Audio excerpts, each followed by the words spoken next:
Nikesh Arora.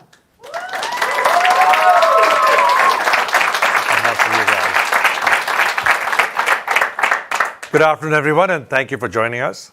I hope you saw our new person who's going to help us lead the new fight, Keanu. I was asked recently why him.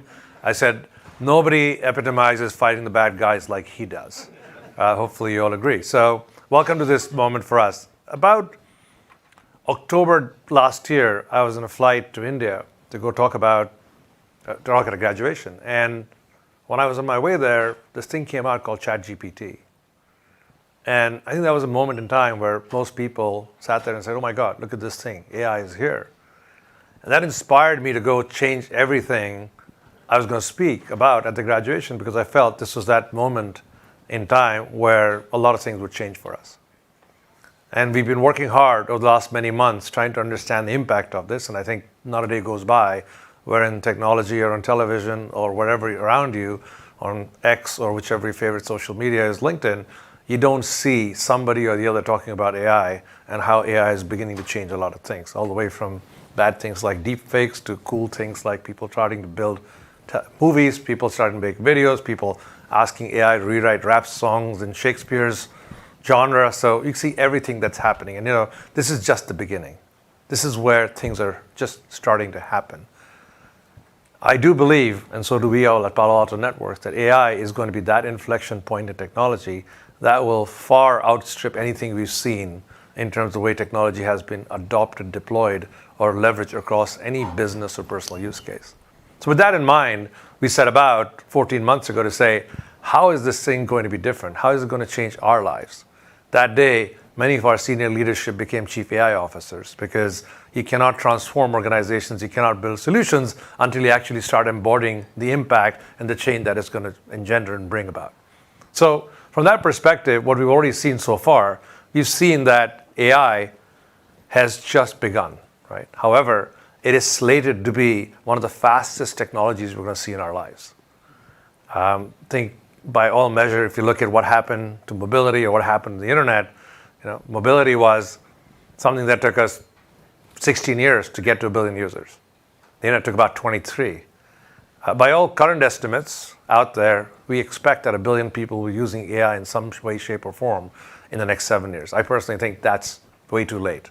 I think that might come even faster, because the pace at which technology is moving, at the pace at which you start to see new models get trained and come out, there's more than likely that a lot of people will be using AI much faster in the next 7 years.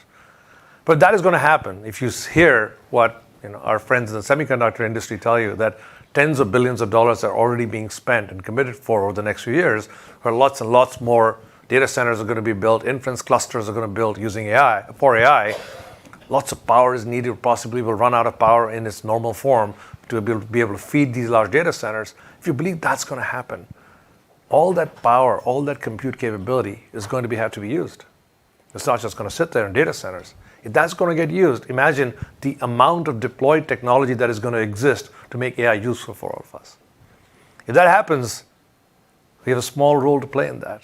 This has to be secured by all costs. We have to make sure that all this stuff gets secured, because we don't want to commit the sins of the past. The way we've all built enterprise infrastructure, where enterprise infrastructure has so many things we spend time trying to put band-aids on, trying to make sure we fix it right after the fact, because we're all busy building security solutions after we've deployed technology. Our hope, our aspiration is that we will start to design applications in the AI world which are secured by design from the get-go. That is why we feel it's very important that we have to get out there and put a stake in the ground and demonstrate, not only talk about it, but demonstrate how we can help our partners, our customers, enterprises to go deploy that in a successful fashion, so we're not trying to chase it after the fact. With that in mind, we went out and asked a whole bunch of things. What's going on out there? If you look around, there's already north of 2,000 applications that are being built using AI natively. That's fast. Just to give you context, there's about 60,000 applications, SaaS applications in the world. If you already have 2,000 AI applications natively, it's pretty clear if we're going to get to 1 million people using AI in the next 7 years. It's pretty clear if AI is going to be as pervasive with all the stuff that is being built around it, it'll be very hard to distinguish a SaaS app from an AI app. What would be the difference? Is a SaaS app which has a co-pilot not an AI app anymore in the future? Is a SaaS app where you start to take fringe UI and stop building UI and you start letting natural language take over and become your interface for your applications? Is that not AI? So we believe that in the next 5 to 7 years, not only there'll be more than 1 billion people using AI, we believe a lot of the applications will become AI enabled, and perhaps more than likely a whole new series of apps which are AI first to be built. And we had this debate, and then I asked people, remember the days mobility came about? Nobody believed that there could be apps which didn't have web interfaces. Today, most mobility apps do not have web interfaces. Can we imagine a world where AI apps don't have a SaaS-based UI? It's possible. But if that is the future, we have to make sure that we are ready for that future. And from that perspective, we believe with all the AI that's out there, that not only are we going to be able to use it for good things, there are people who are going to be able to use it for bad things. So the question is, how are we going to make sure that the bad things are protected for so we can all actually build these things and leverage them amazingly well?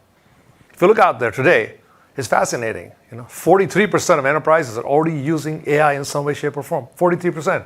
Hard to believe. But every time you ask a friendly co-pilot a question, every time you try and make something creative happen using open source or the Adobe application or using one of the co-pilots out there, you are beginning to use AI in its current form. Not only that, there has never been a stage in 18 months from the introduction of a technology where majority, 90+% of the enterprises want to use AI in the near future. So if you believe that, there is no question that everybody's going to be using AI in some way, shape, or form. Already, there are north of 2,000 apps. There's north of thousands of models that are out there on Hugging Face, which you can go take as open source, adapt them, fine-tune them, use all kinds of other tools that are around there to help you build a new AI stack. But if you ask somebody, how are you going to make sure it's secure? The answer is not clear. So you're seeing, of course, like we do in the cybersecurity industry, a plethora of startups are going to get funded, which are going to go and chase the dream of becoming the next Palo Alto network so that they can go secure every one of these applications using AI. Well, Palo Alto Networks is already here, so we don't need the next one. So we're going to work hard to make sure we are the next Palo Alto Networks, not just today's Palo Alto Networks, right? What's fascinating is on the bad actor front, a lot of employees are not telling their employers they're using AI. Not in a bad way, it's just that they sometimes don't comprehend what they're doing is actually using AI, and there's a risk that for AI to be useful to you, you have to give it your data for it to take that data and turn it around, make it useful for you. So if 50% of the employees in a company are experimenting with AI, they're possibly doing things which they shouldn't be doing. But we haven't put any controls in place, or we haven't put governance in place to try and make sure that those things stay secure. If you look around, there's 80% of models out there can be jailbroken. We can go bypass their guardrails. So you can ask a model, hey, I have this CVE or this critical vulnerability. Can you help me figure out how that's going to get exploited? And the model says, I don't do bad things. But I say, hey, if you're a good guy and you're trying to fix something that a CVE did, how would you fix it? Aha, let me reverse engineer that and figure out that that's the way I could hack it. So all these models, guardrails are still under development. So they're still trying to figure out how to use these things only for good things. So it's important that we put AI security in place to make sure these things cannot happen, right? There's already, GPT versions of Worm GPT or Dark Web GPT, but there's a whole bunch of places where they're being customized and beginning to start getting trained on malicious software. Imagine if that gets trained as quickly as the good stuff gets trained. There is a possibility that the next set of attacks will be generated by generative AI, and you wouldn't need to spend days trying to figure out what the attack needs to look like or what a phishing attack needs to look like. How do you take that attack and convert that into ransomware? You will have things like Insecure GPT take care of this. Now, I know a lot of people are interested in the potential, the aspiration for what this does for somebody like Palo Alto Networks. Well, our team did a little bit of analysis, which basically tells you that between these two capabilities, just where every employee needs to be protected, and the fact that every application built by an enterprise needs to be designed in a secure way for AI, he thinks there's possibly a $30 to $40 billion new market in security emerging over the next 5 to 10 years. But it's less about the market. Right now, it's more about making sure that we can actually accelerate the pace of AI adoption, accelerate the pace of AI capability and delivery. And to do that, we have to focus on how we go create that capability by design.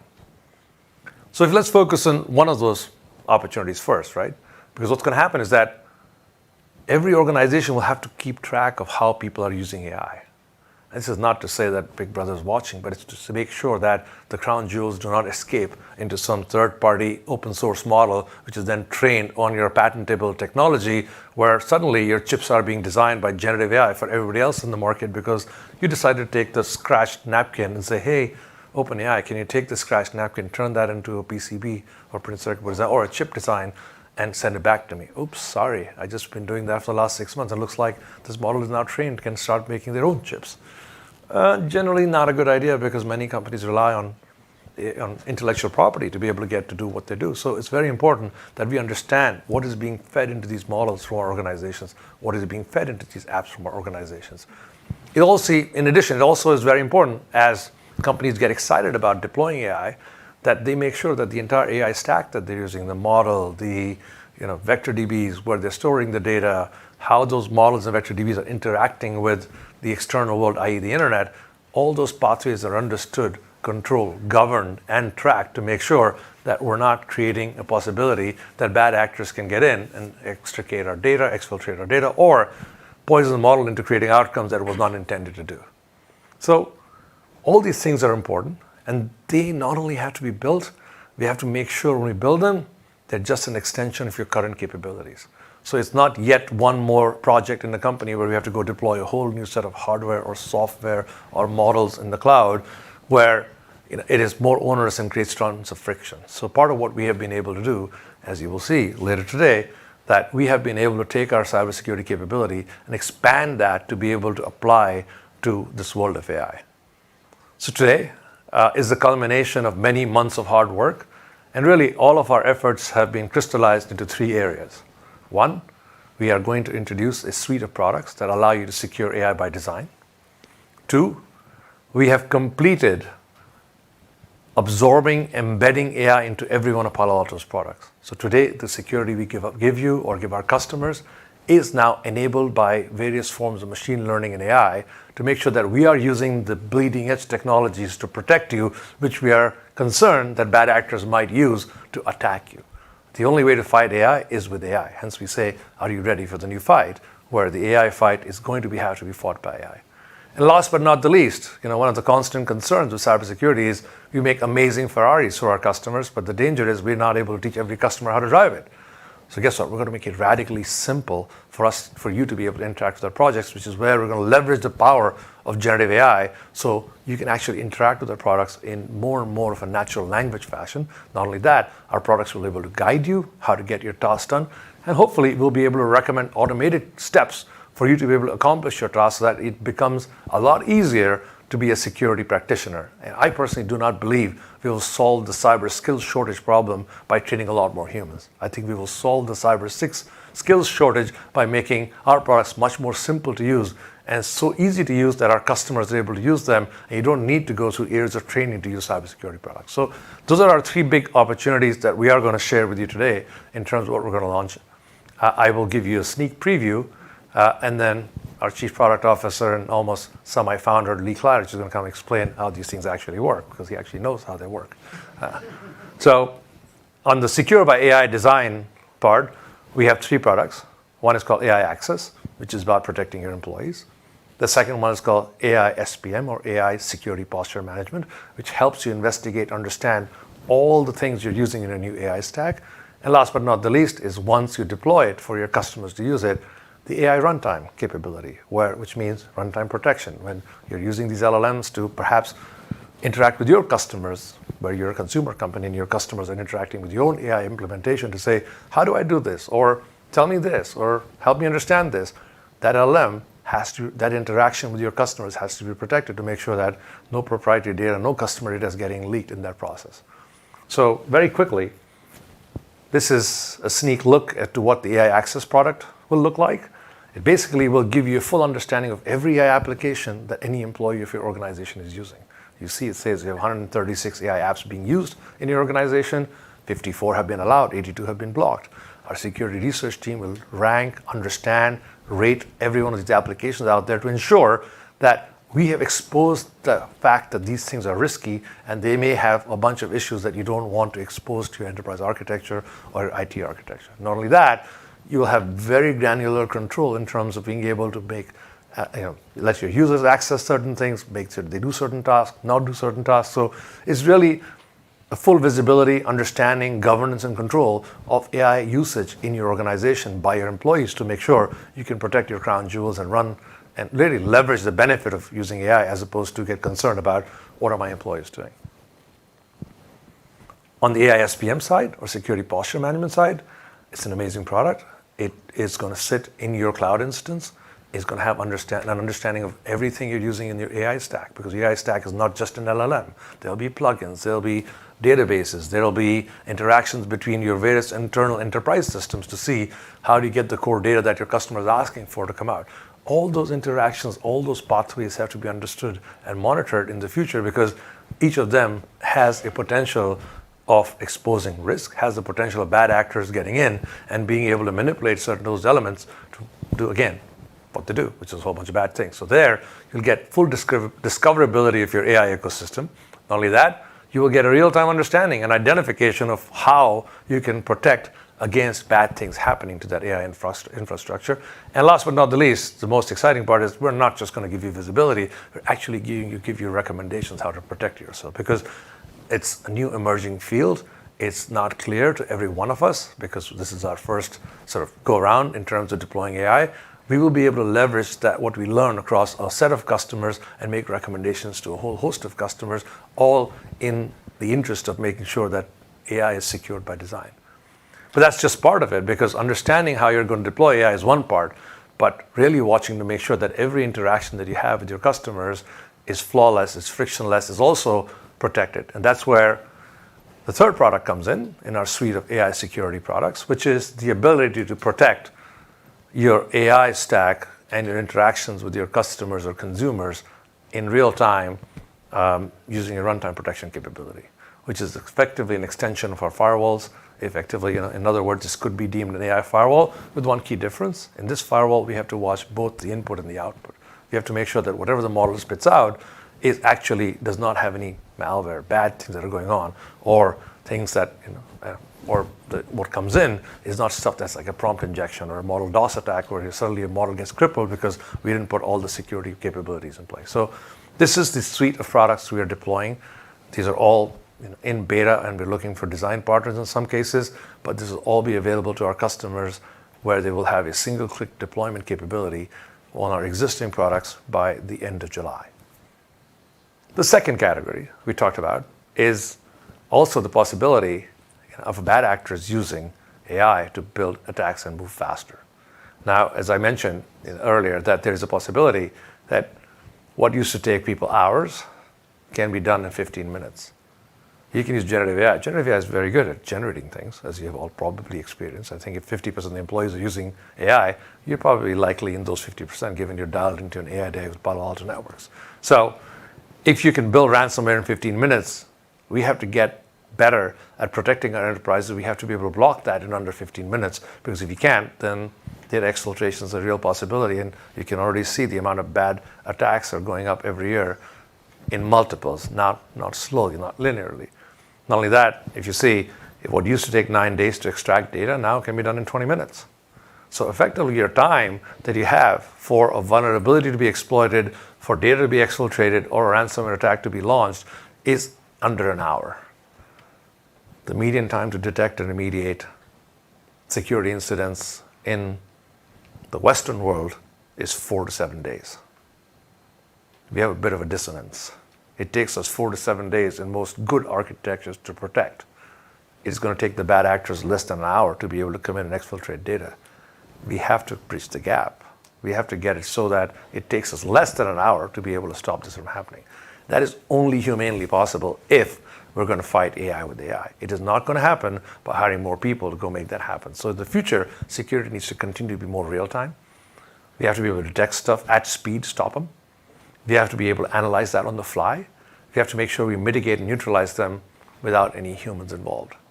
It's going to be a journey. It's going to take time. It's not where we are today as an industry. It's not where infrastructure is from a security perspective. But we all have to do our part to make that future a reality. Towards that end, what we've discovered is that generative AI is not enough. And that's why we coined the term precision AI. Because remember, it's okay if you ask your favorite generative AI LLM to write your rap song. There is possibly good rap songs and bad rap songs. There are no wrong bad rap songs. They're just good or bad.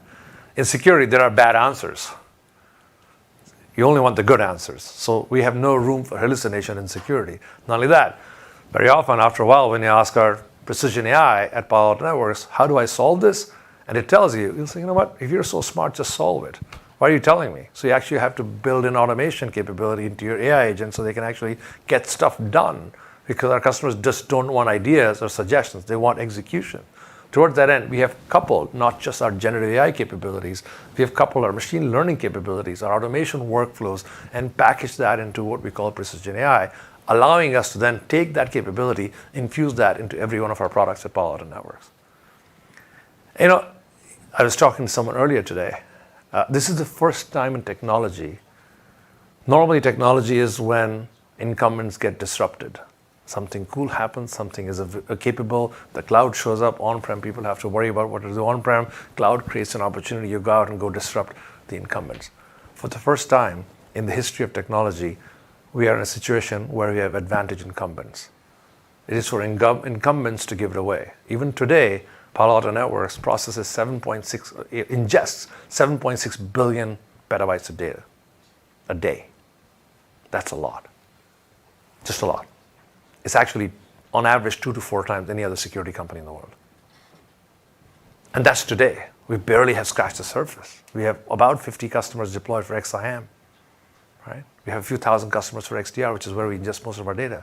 Imagine if that continues to scale, how much data will we be ingesting?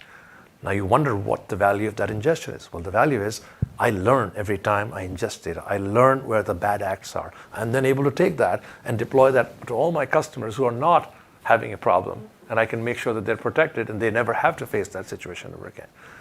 We process 1 trillion events across 85,000 customers every day. We block 11.3 billion attacks a day. Every time we see an attack somewhere, we're able to understand it, stop it, and then able to replicate that capability across our entire 85,000 customer base, allowing us to block so many attacks on a daily basis. And that is just the beginning. So the question is, tomorrow, if you want to do a new startup in cybersecurity, how are you going to compete with that capability when you don't have access to all of the data because you're just starting up? So it's our opportunity to lose. And our job is to make sure we stay in the bleeding edge of innovation. We stay in a place where our customers can trust us to be able to deliver that capability right off the bat so they don't have to go looking for solutions elsewhere. This is why we are here where we are today. So we have now accomplished embedding precision AI across all of our 3 platforms, in Strata, in Prisma Cloud, and in Cortex, and Lee will talk more about that in a few minutes. And last but not the least, we talked about this. Generative AI has its uses in cybersecurity. Our products are complicated, because they are security products. They have a lot of places you can go configure them. There are a lot of edge cases. Remember, we're trying to find the needle in the haystack, which means we have a lot of dials that you have to tune to be able to get the right answer you want. Now, with the arrival of generative AI, we are able to take that capability of generative AI, use the summarization capabilities, use the natural language capabilities, use the translation capabilities, use these capabilities to explain things to people, to be able to provide in-product context and navigation, and even generate tickets for our customers when running into issues using our copilots. I just think that's the beginning. I think thinking about copilots as we see them today, it is the beginning of how cybersecurity will be delivered. Over time, our copilots are not just going to help our customers. They will answer how-to questions, provide explanations, give you guidance. They will also be context aware, so they know where you are in the product. Not only that, we will learn from every interaction. Every time you ask a question, very few products in the world learn, right? You go book a ticket, and unless they store your cookies and data, you go back and say, shit, again. I got to tell them again. I keep telling them again. Oh, if you're really smart in your AI, you got to figure it out the first time around. Well, guess what? We've designed our copilots with the capability that not only will they be able to answer your questions, they will also be able to learn from every interaction. So they'll get smarter.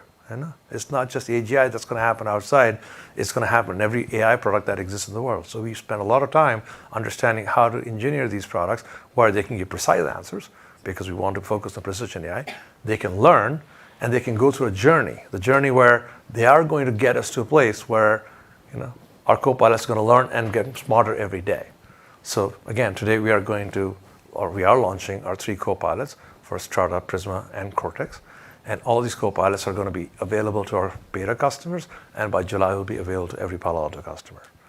And as I said, the capability of these copilots is going to go from partially assisting you today to be able to fully assist you, where they will recommend automation, possibly conduct automated scripts for you, and eventually get to a place where they will start doing these things, learning with you to make sure that you are free to go do focus on things that are first time you're seeing it, zero-day attacks, or being able to go threat hunting in an environment. So that's sort of everything that we have to offer today for our AI Day. I appreciate all of those of who you dialed in and some of you who came here in person. With that, and as we say, we're ready to help you win this fight. It's not just Keanu, it's all of Palo Alto Networks who's going to be on your side. Thank you.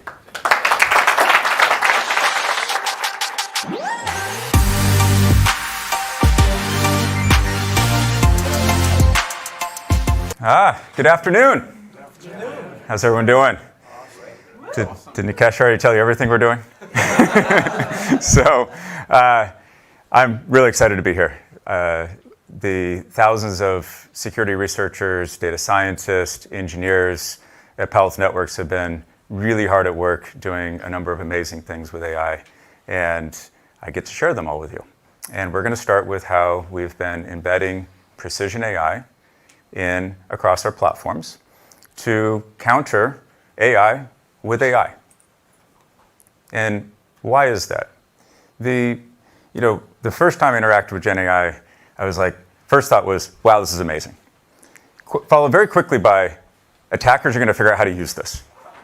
And sure enough, very quickly, phishing emails stopped being misspelled and other little things like that we all kind of picked up on. And we started to see more attacks, and we started to see more variety of attacks. And if you think about this and you start to play this forward, all of the goodness that we're seeing from AI, we should expect attackers are going to find ways to leverage as a tool of theirs to carry out larger attacks, more sophisticated attacks, faster attacks. And it's for this reason that we started thinking about what is the AI technology stack that we need to have in order to counter this. And we've spent many years learning and perfecting machine learning and deep learning and certain forms of AI. And as we thought about this, we realized those technologies are still incredibly relevant, but we have to be able to combine them with the benefits of generative AI, where we can take the strengths of each of these AI technologies and try not to bring the weaknesses with them. And so we combine those strengths together, and that's how we think about precision AI. And then we take that, we leverage the precision of it, the breadth of it, and then we move it to be real time. Because there's one thing that's very clear, security has to be real time in the advent of AI from an adversarial perspective. So we took this precision AI technology and we then embedded it across our platforms. Upscaling the AI capabilities, making them more intelligent, more real time. And so what I'd like to do now is to walk you through a number of my favorite examples, the most impactful examples of how we've leveraged precision AI across our platforms. And we'll start in network security. And there's many different areas in network security that we've been leveraging precision AI. I'm going to focus today on our core security services, where we've been combining a couple of technologies together in order to reimagine how network security works. And not only today do I get to share the great news that we are completing the upgrade of our core security services with advanced DNS security, but also share some of the really incredible ways in which we combined inline security with precision AI. Because one of the challenges is, if you think about how traditional technologies work, they're designed around this notion that there's always going to be a patient zero. The first attack is always going to get through, but it's going to be detected along the way, right? This is based on the idea that the vast majority of attacks are going to be repeated attacks that have been seen before, and only a small number are going to be new and novel attacks. But in a world with AI, where every attack might be a new and novel attack, this no longer works. And so we had to rethink our approach to this. We had to rethink our approach by bringing the technologies being able to do AI in line with the advances with precision AI. And in this approach, our ability to detect attacks is done in the place where we need to be able to prevent attacks as well. And so that is what we've taken across our core security services. And the data proves this out. On a typical day, we will analyze over 4 billion new events that we had never seen before. These are net new events every day that we are analyzing. And out of that, we are now finding over 2.3 million new attacks that were not there the day before. Net new, unique. From that, we not only prevent those, we add it to a list of everything we know. And from that, we are now preventing over 11 billion attacks across the network infrastructure. Please note the circular aspect of this. This is creating a network effect. Every time we identify a new attack and we feed it back into our training models such that we're not just able to see that attack again, but we're actually then able to see variants of that new attack that we hadn't seen before. And so this learning model becomes incredibly important as we think about how we continue to stay ahead of attackers. All right. That's my first favorite example. Second example, and a different example of how we leverage precision AI in cloud security. And for this one, it's important to understand how cloud has changed how applications are developed. It used to take a long time from development to test to production, and in that time sort of created this disconnected nature of development. Today, though, in the cloud, this can happen as fast as minutes to hours from development to runtime. And so everything has become very interconnected. And that is only becoming more true. 77% of code comes from open source. There's estimated to be over 500 million cloud-native applications in the world. And the vast majority, almost 100%, I'm not sure who the 2% of you are, almost everyone is multi-cloud. That is the reality of today's cloud infrastructure.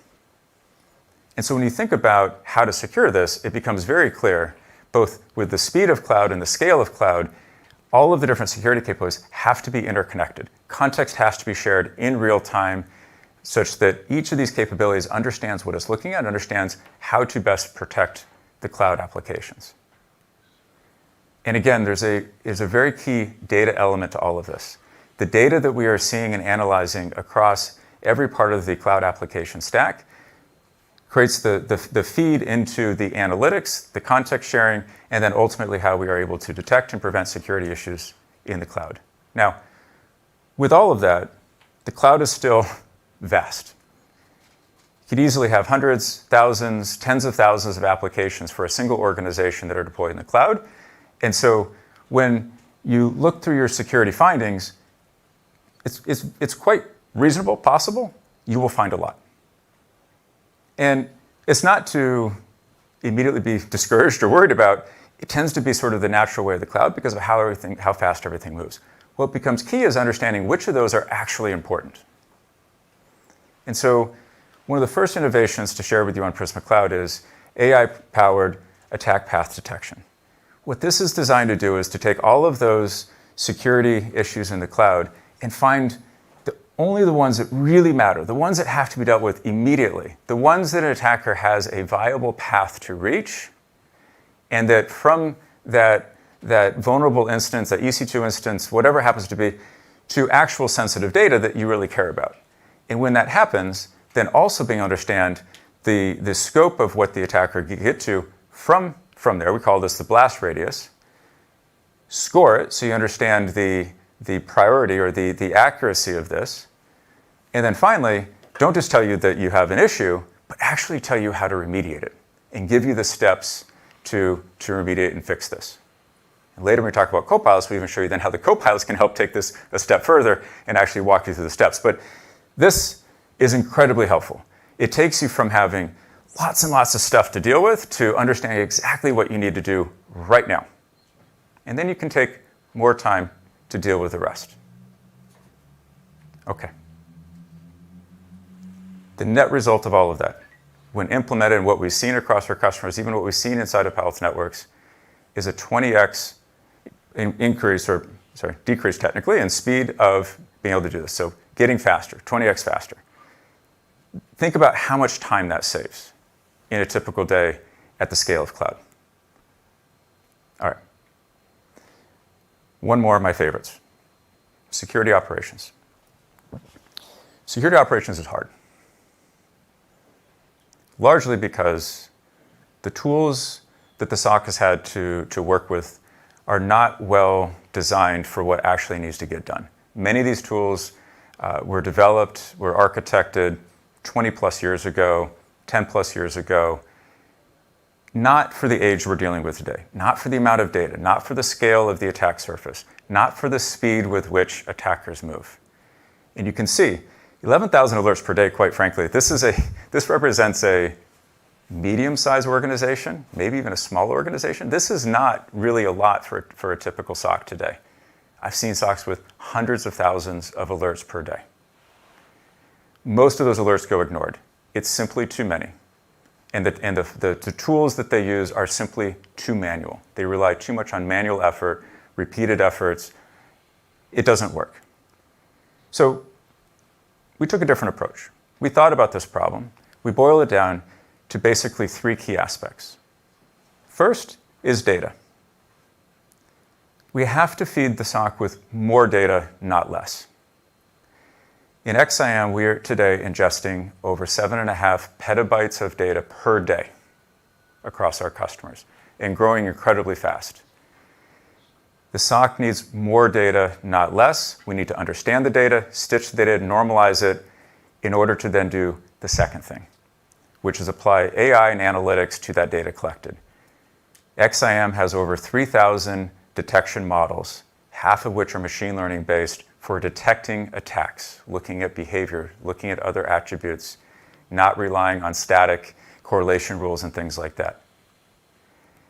That provides the accurate detection to feed the automation engine.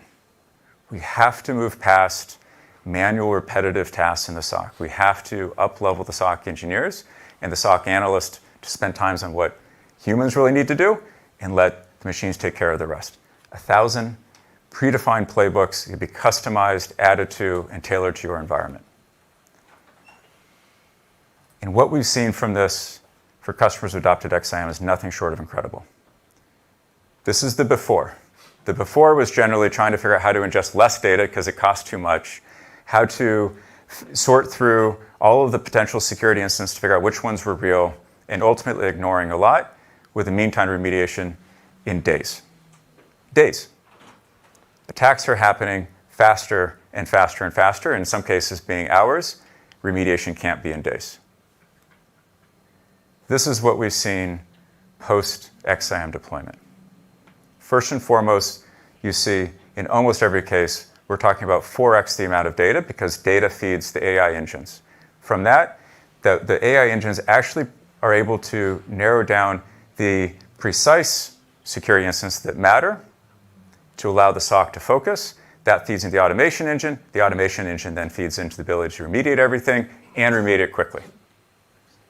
We are seeing SOCs being able to go from days down to less than an hour within a week of turning on XIM. So how do we make that better? We make it better by further opening it up. We are extending our bring your own machine learning capabilities where your data scientists can write machine learning on top of XIM. We're opening up to cloud with the cloud detection response we launched last month.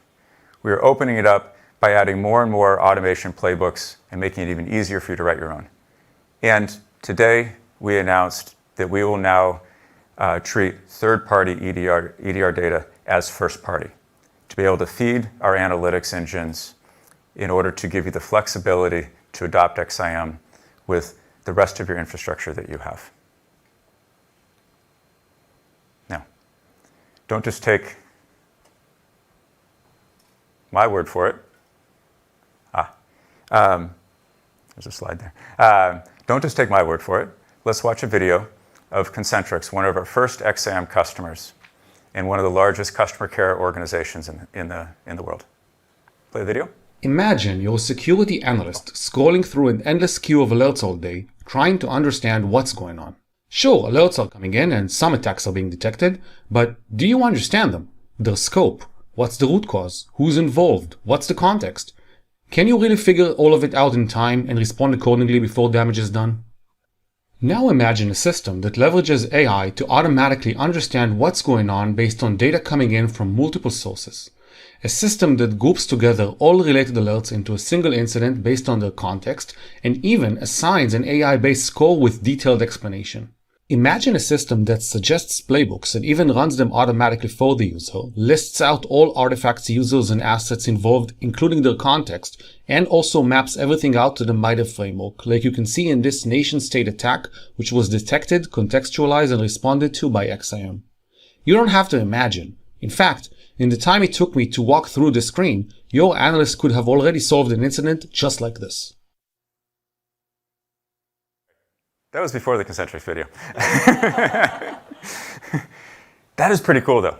That it represents an actual attack that XIM picked up for a customer of a nation state trying to breach them. XIM picked it up successfully, and the customer responded almost instantaneously. And we can do that across all of the data that we ingest and analyze. All right. Now we'll hear from one of our customers. One of the amazing customer care organization, global, operating in about 70 different countries, about 400,000 employees. Let's hear from Rishi. Play video. Concentrix is one of the largest customer care organizations, rich in diversity and talent, and we serve various large customers across the globe. We have a team of 400 plus security professionals, and we work 24/7. They are spread across the globe to make sure Concentrix is always protected. So we have about 400,000 endpoints across the globe and about 20,000 servers, and we are pumping in about 25 TB of logs per day.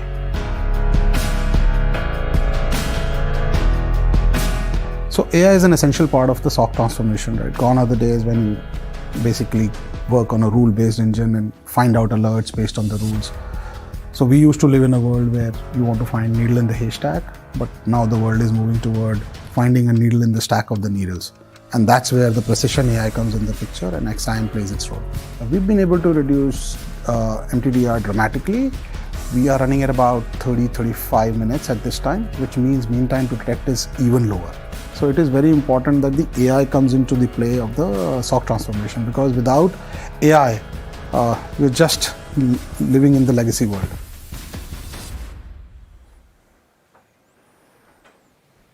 All right. So those are three of my favorite things of how we're leveraging precision AI and embedding it across our three platforms to protect our customers. And so with that, I would like to invite Anand Oswal up to share with you how we are leveraging Secure by Design for AI. Anand?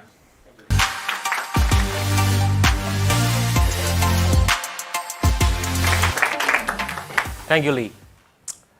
My name is Anand Oswal. I lead network security at Palo Alto Networks. Nikesh mentioned earlier about how AI is transforming business and adding significant value to your enterprise. And today I'm excited. I'm so excited to talk to you about new products and solutions that secure your use of AI in the enterprise. AI is already the fastest adopted technology in the history of mankind. And it's become ubiquitous in the last 10 to 12 months. Everybody's using it. When we think of AI in your enterprise, we think of it from two different perspectives. First, your employees. They're using Gen AI to be more productive. And second, your organizations. They're building AI-powered applications to transform business operations, give new experiences to your customers. While each of these will significantly and positively impact the top line and the bottom line, they come with significant new risk. Let's first talk about employees using Gen AI applications. There are hundreds and hundreds of applications that your employees are using today across all of their different working environments they're doing.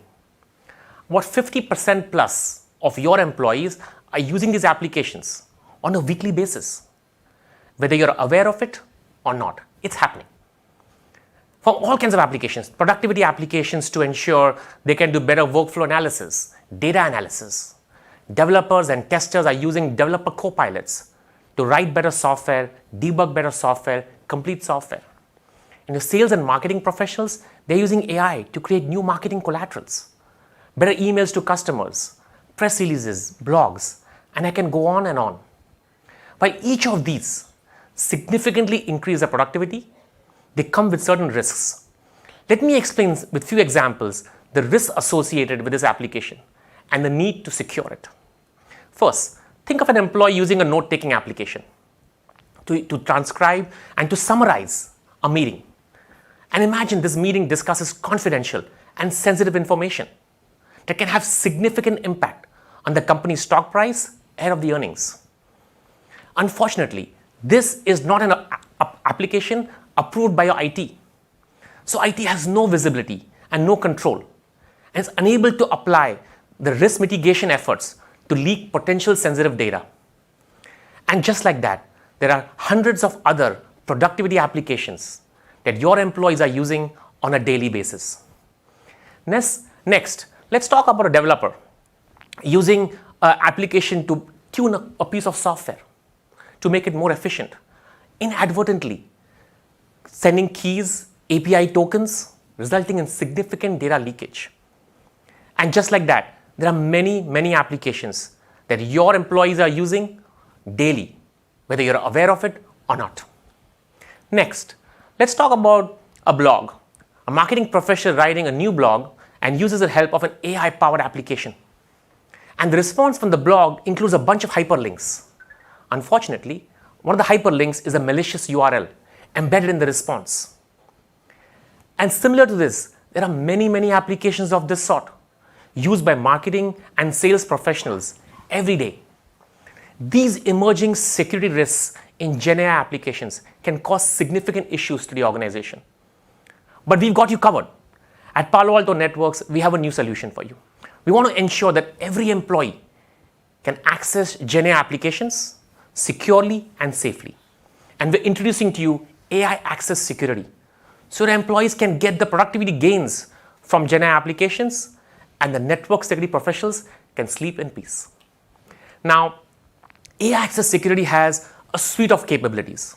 We want to understand which applications every employee is using. Then we want to understand the right level of controls you can apply to the applications, the data protection capabilities, the threat protection capabilities. You want to understand what every user is accessing and why. For applications, you want to allow or deny or limit usage. If you allow a given application, you want to be applying the right level of data control policies so your sensitive data, your confidential data is not leaked. And then you want to also apply the threat prevention capabilities. So as responses come in from these AI-powered applications, you are protected. Let me walk you through an example. Imagine an organization of 15,000 employees globally. You have many employees using GenAI applications for a variety of different reasons. As an administrator, you want to have full visibility to understand the complete usage of all the applications across every single user. You want to break down those applications ideally into a variety of different categories or usage type or usage patterns. Then you want to be able to apply either granular, specific workflows across those applications. So in this application, as you can see, the organization is using 136 different GenAI applications. That's what the employees are using. Some of them are blocked, some of them are allowed. For the ones that are allowed, you want to make sure you're applying the right level of controls. Next, you also want to understand what are the top types of applications being used by enterprise. Categorize them. Within each category, how many users you have, how many applications you have, what's the risk associated with the applications. So let's look at one category. This is the code assistant and generator category.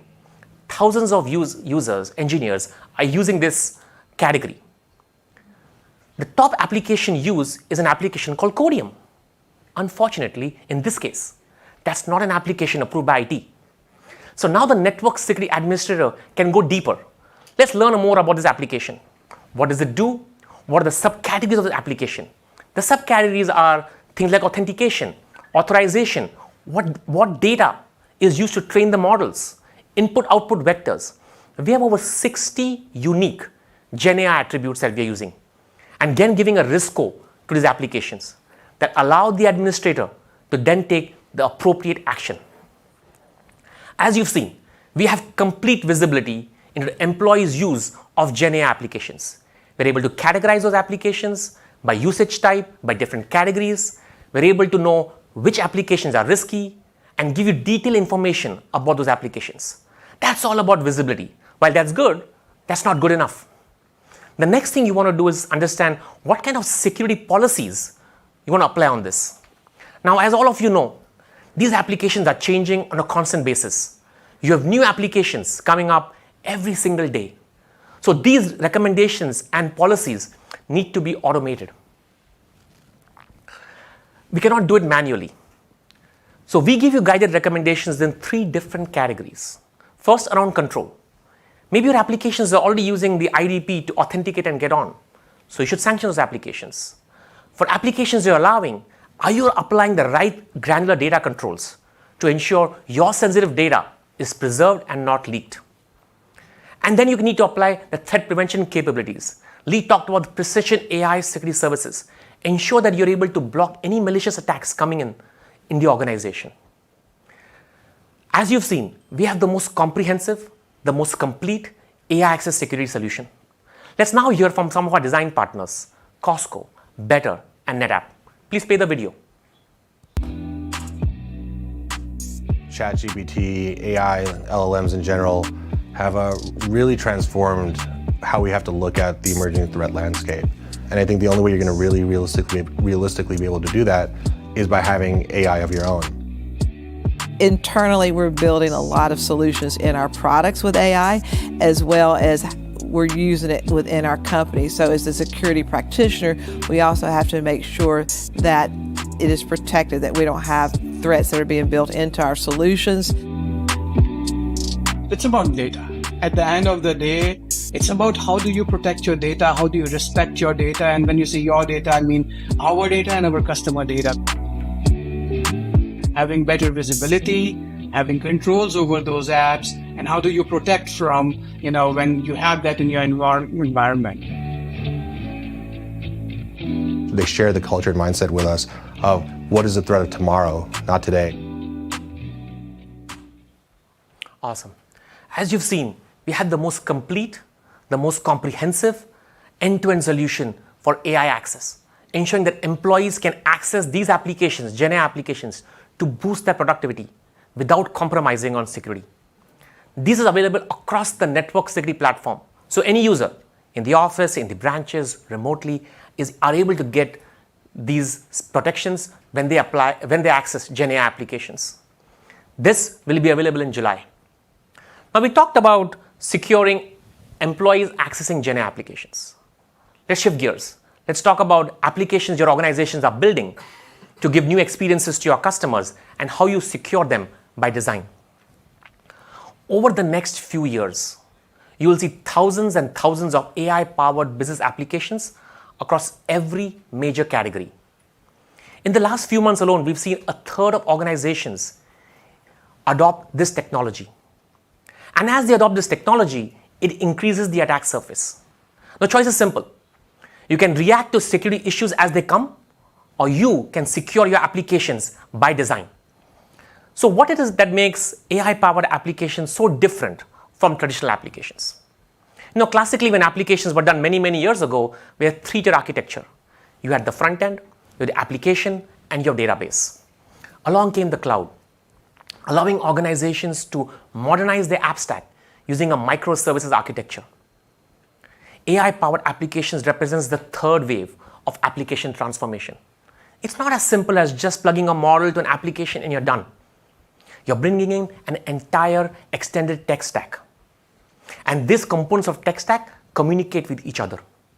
Now, AI-powered applications give you the most comprehensive, the most concrete, and accurate answers when they behave as compound systems, which means they are getting information from a variety of different sources and combining them from several models, from data sets, from tools, from plugins, the internet. Not so simple. Right? Every single component of this AI stack increases your risk from a supply chain perspective, from a configuration perspective, and from runtime threats. Let's talk about some of the supply chain and configuration threats that you can face with these applications. Now, if you think of AI infrastructure, your developers can use insecure prompt templates. They can use corrupt machine learning libraries, adding to your supply chain risk. Model vulnerabilities and misconfigurations can affect your AI models and your tools and plugins. And if you're a developer listening, I know you love them. They do amazing things for you. From talking to the internet, translating to complex things, converting text to SQL queries. But these require you to talk to all components of this ecosystem and require excessive permissions. And your data sets, your crown jewels.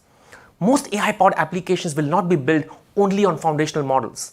You'll use your sensitive proprietary data to train those models. And now you need to make sure that data is secure. Let's look at example. We've been talking to many customers in the healthcare industry. Almost everyone is looking to build virtual assistants to interact with patients, to interact with medical staff.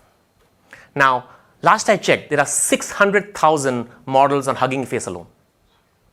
400,000 have been added in the last few months. We're having 1 million downloads of these models every single day.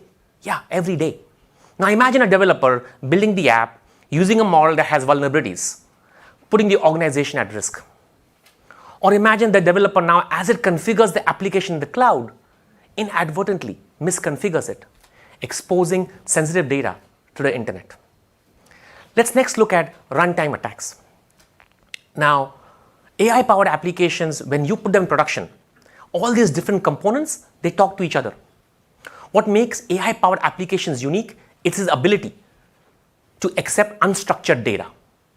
So you have all the threats that you see in traditional applications, and then you have AI-specific threats. Threats like prompt injection, where attackers are looking to get sensitive data, your training data, your confidential data, and leaking that sensitive data to the outside world. Let's go back to the same example of the app that we were talking about. If you look at this example, prompt injection is a big problem. What does prompt injection do? In simple terms, prompt injection is making the model go beyond its guardrails. So trying to trick the model into giving you answers that's not supposed to give. That may result in leaking your sensitive data. And you need to protect that. Now again, these applications will change businesses. They will give your customers unbelievably new experiences. They come with risks. At Palo Alto Networks, we've got you covered to ensure you can design your application the right way, securely. We have an amazing solution that we are announcing today, securing your enterprise AI applications by design. First, we discover all the components of your application. Your models, your infrastructure, your tool sets, your plugins, your data sets, all of it. AI security posture management is an amazing product. And now will tell you what risks you're seeing in supply chain, what risks you're seeing in configuration.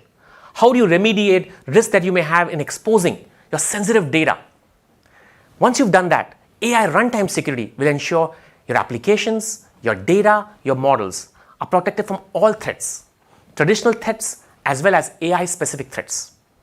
Let me now walk you through the product. Imagine once again, you're in an organization. Your organization is building some new AI-powered applications. You want to transform business operations. You want to give new experiences to your customers. You want full visibility into your entire ecosystem. So in this example, you have 21 different applications the organization is building. For each of the applications in aggregate, they're giving you full discovery, the tools, the models, the data sets, the plugins. They're giving you an AI security posture score. They're giving a list of risks that are seen there. Let's walk through some of the risks in an application. As you can see in this example, we have two risks. You have a risk for critical data set, and you have a model vulnerability risk. Let's take a look deeper into what risk is there in the data set.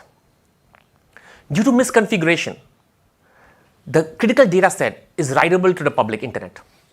Now that's a problem. Now we have the AI SPM that can help you fix this product right there. Can fix it in the cloud, and you can proceed with that. So with one click, we're able to fix this data exposure risk. And once it's done, AI SPM will tell you, you can also enable runtime security to protect your applications, to protect your data, and protect your models. And what does it take to deploy runtime security? Just a click. You could click on it, and there you go. AI runtime security is now deployed for this application. This application is completely protected. The data, the models, the infrastructure, all of it. As you can see, there are other applications in the organization that don't have runtime security. So let's go and address that. Now, all your applications have runtime security.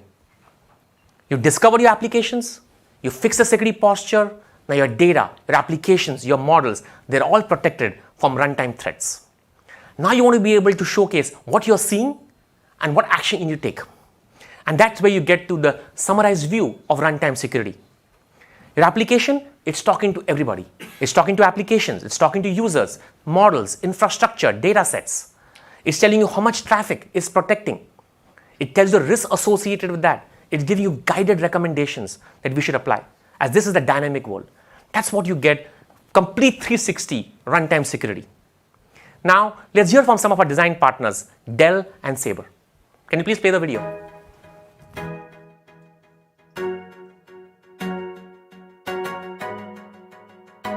We have about a dozen apps that are in use by our customers and various solutions, with significantly more in development at this time.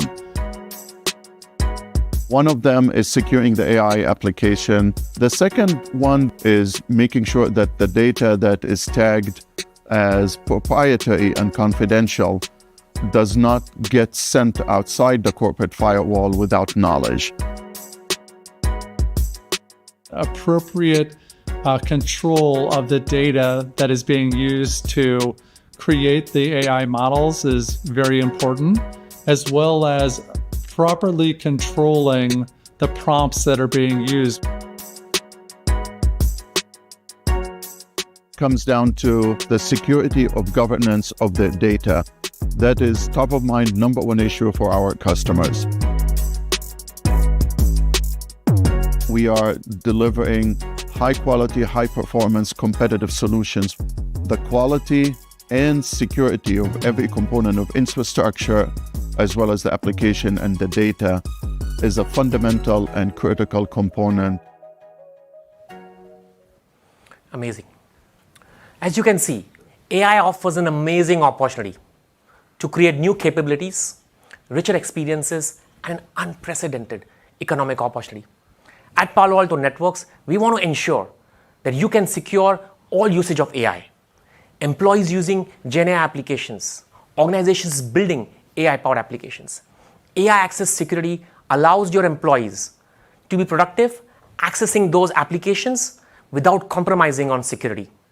And AI security posture management and AI runtime security ensures that as you build these applications, we secure it in the complete journey from design to build to run.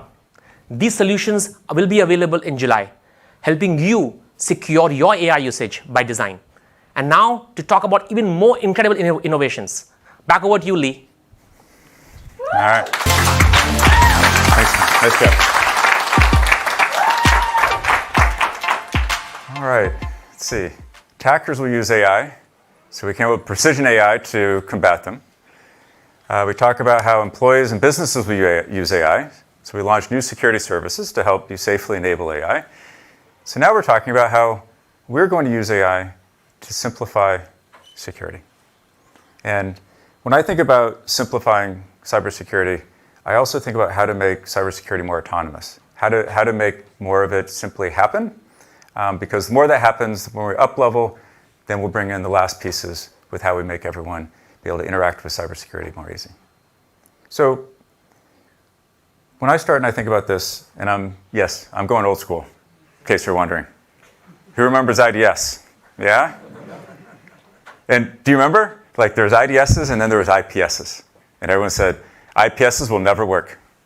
No one will trust them. They can't possibly be accurate enough. Can you find an IDS anymore? Probably not even 15 years ago.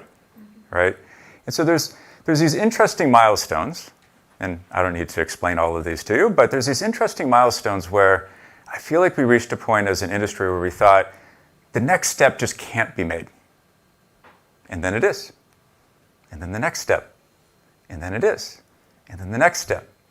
And so the reason I start here is I've run into like many people who've often said, you can't automate this, you can't do this by yourselves, you can't do this without human intervention. And somehow when we get it right, we find a way. And then once we find a way, the outcomes and the benefits of this are incredible. And so this is kind of how I think about how we simplify cybersecurity. And so, but even with that, it's still hard. It's still complicated. There is still too much going on that requires manual intervention. And so back to the story I had when I first started interacting with generative AI, and I thought attackers are going to use this. Well, right after that, I thought we can use this. And we started looking at what are the upsides, what are the incredible, powerful aspects of generative AI? Certainly summarization is one of those, right? Certainly the natural language abilities are just astonishing, quite frankly, right? And even multi-language. And, I'll even throw creativity in here, although we're still figuring out exactly how we're going to use creativity in cybersecurity, but I believe there's a use case for it, right? And so we take all of these, and Nikesh mentioned this earlier about turning this into a learning model as well. It's not just static. It's not just what you programmed whenever you programmed it, but its ability to learn and constantly evolve and get better. There are some really powerful aspects that Gen AI brings to our desires to radically simplify cybersecurity. Now, as has become very apparent, Gen AI by itself is insufficient. We understand that there are certain things that it's not necessarily great at. And so it's in these areas that we have to think about how we complement it with other technologies. How do we bring in automation? How do we bring in vector databases to narrow the selection of answers? How do we bring in fine-tuning with specialized data and actually recreate data streams in order to be optimized for large language models and other things like that? We're going to get specialized with agent-specific models that have specific tasks that are really good at one thing, and we'll stitch those together with multiple agents. There's lots of ways in which we can complement generative AI as we think about how we're going to radically simplify cybersecurity.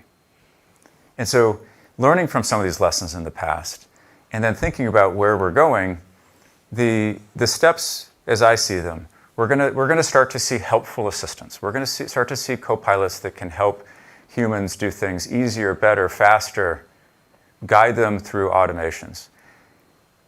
But that's not the end state. That is the first phase of this next journey.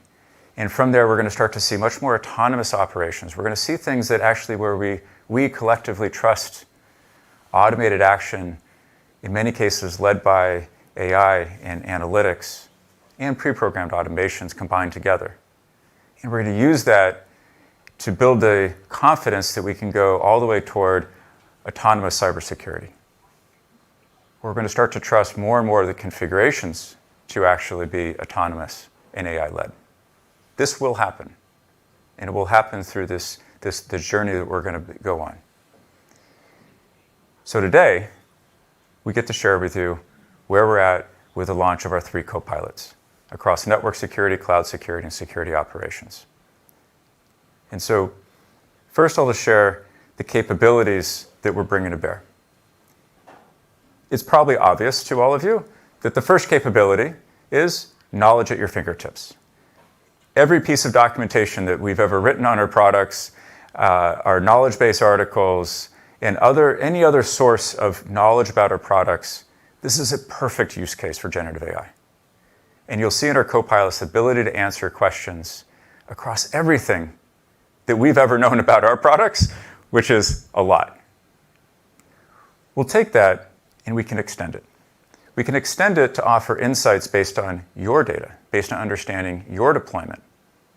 And these co-pilots will be able to answer in the context of what you have in your environment. And then we'll even take it a step further, providing guided automations for highly valuable workflows. And you'll see how the co-pilot is able to automate certain actions for you, but is guiding through the process, giving you the confidence in the actions that need to be taken, making recommendations, but ultimately still leaving you with the choice of what exactly you want to do with these copilots. And so to walk you through and show you a few of our copilots and some of the amazing capabilities they have, I'd like to invite Mike Jacobson up on stage. Mike?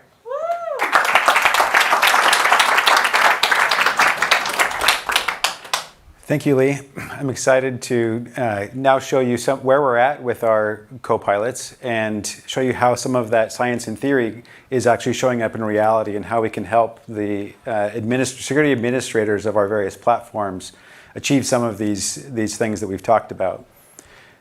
First, we'll start with our Strata network security platform and the Strata Copilot. One of the things that network security administrators struggle with is constant policy changes. There's always things that are coming up every single day. You have multiple administrators creating new rules, and that can be a problem. If there's any gap, that can lead to a breach. And so I want to show you how the Strata Copilot is going to be useful in that particular situation. So let's look at the Strata Copilot. The Strata Copilot is embedded within the Strata Cloud Manager and is available on any of the screens to help me interpret data, to understand what I should be doing, and providing suggestions for actions to take. In this example, we have our new Command Center tool that surfaces a visual representation of the assets that I'm protecting in my environment as users and devices access applications. If I have a question about the data that I'm seeing, I can go into the Strata Copilot and explore that. So, for example, if I wanted to understand more about C2 threats that were alerted, I can do that and ask a question of the Copilot. It will go explore that same data that was represented visually, but to specifically answer the question that I had, translating my prompt into a query against that data set. So here I can see the top 5 critical threats that were alerted instead of blocked in my environment. Because of the question that I asked, it also suggests a follow-up prompt, which is to understand why this is happening, and so which security rules are allowing this behavior. So I can click on that and ask that question, expand the information, and see all of the rules and the security profiles attached to those rules that were configured to allow those threats through and simply alert instead of block. One simple but powerful capability of the Strata Copilot surfaces when an administrator comes in to either edit or create a new security rule. With the many options available in the security rules, it can be difficult to make sure that that rule is configured appropriately. And so in real time, as the administrator is configuring the rules, there is a set of best practice checks, both from industry frameworks, from Palo Alto Networks, and from the enterprise's own rule sets, to make sure that the administrators stay in line with the guardrails provided. And so as I'm doing this configuration, it is telling me where I have issues and what I need to do in order to create this rule in a way that is in compliance. So once I fix the issue, that check passes, and now I can move on and save that rule.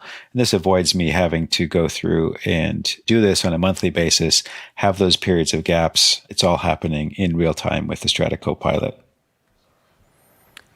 So with that, you can see that a Copilot that has access to all the activity of the network security environment, all of the configuration, the full configuration and security rule sets, is able to connect insights to actions and hopefully avoid some of the issues with a problematic security policy. So now we'll shift to the Prisma Copilot in our cloud security product.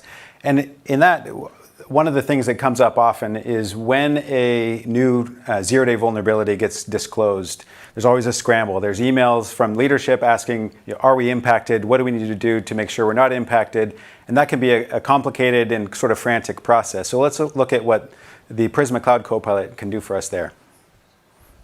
So as a cloud security analyst, when a zero-day vulnerability like xutils is disclosed, what do? Time is of the essence.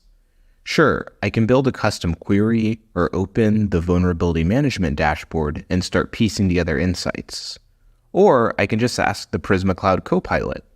And because it's context aware and always analyzing threat intelligence from Unit 42, it's already suggesting I look into my xutils exposure.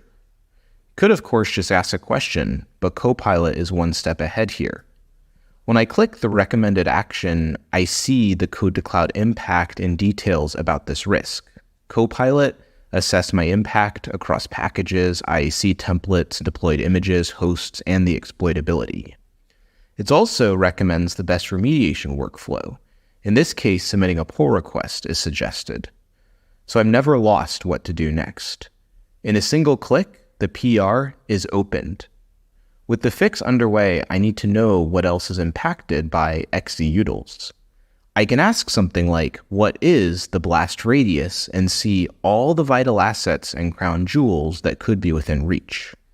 Copilot shows me what I need to know and suggests next steps. By simply having a conversation, the context awareness and guided remediation from Copilot really helps me focus on resolving risks in my cloud.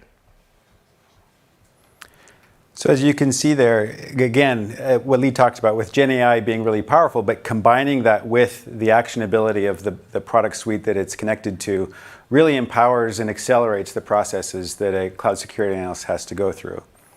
Last, let's look at the Cortex platform and the process that a SOC analyst has to go through when something like a compromised machine or a compromised user account is encountered.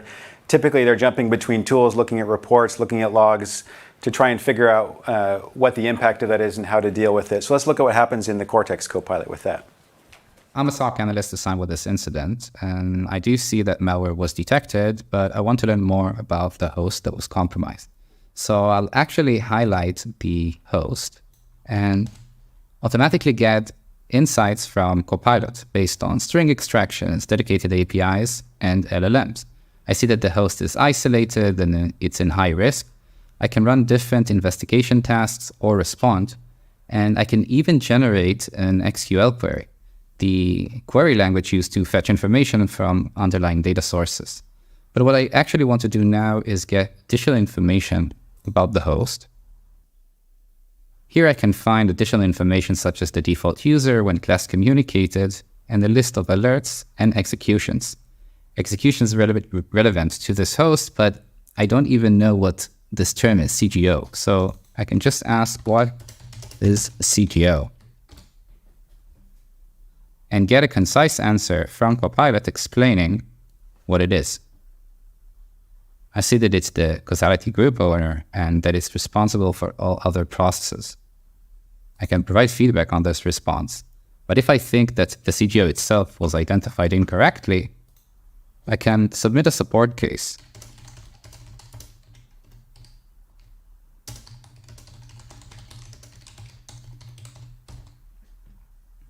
I'll provide my number.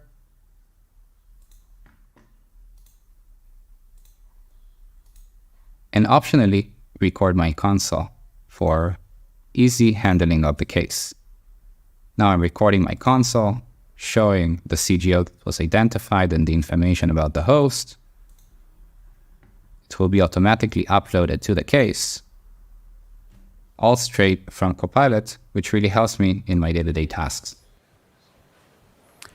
So one of the things I think is interesting here is you look at the power of an AI copilot is the ability for that to meet you wherever you're at. And it's not a one-size-fits-all tool. The problem you're dealing with, the expertise that you have, it has at its disposal all of the data from all of our systems to be able to help with those tasks and accelerate anything that I might be struggling with. Even something as mundane as opening a support case, I get the full context of the situation, all of that data uploaded, and immediately when I engage with the support engineer, I hit the ground running. And so even something like that can be accelerated in a significant way. So hopefully that gives you a flavor of the things that we're doing with the copilots, and excited to engage with you as you try out these tools, and together we train them and eventually achieve the autonomous cybersecurity that we've been talking about today, this being one of the first steps on that journey.